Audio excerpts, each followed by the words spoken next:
ঘরের সামনেটা আমাদের সবসময় পরিষ্কার পরিচ্ছন্ন রাখতে হবে। অনেকে ঘরের সামনে কোনো রকম বালতি ফেলে রাখছেন, কোনো রকম জিনিস ফেলে রাখছেন, ঘরের পাশেই যেখান থেকে বেরোচ্ছেন তার পাশেই দেখা গেছে তুলসীর গাছ রয়েছে, তুলসী গাছটা পরিষ্কার নেই, গোড়া পরিষ্কার নেই, তুলসী গাছটার অবস্থা খারাপ, বা যে কোনো কাঁটাযুক্ত গাছ রয়েছে সেগুলোকে আপনাকে রাখা চলবে না, তুলসী গাছ রাখা চলবে না।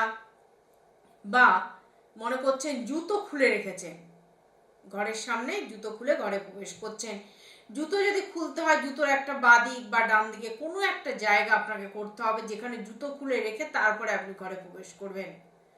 সামনে পরে জুতো থাকবে এবং জুতো মানে অগোছালো হয়ে থাকবে, অপরিষ্কার জুতো, অগোছালো জুতো বাইরের নেগেটিভ এনার্জিকে কিন্তু ঘরে ঢোকাচ্ছে, বাইরের খারাপ একটা অশুভ প্রভাব। আপনি চারিদিক দিয়ে ঘুরে আসছেন, নানান জায়গায়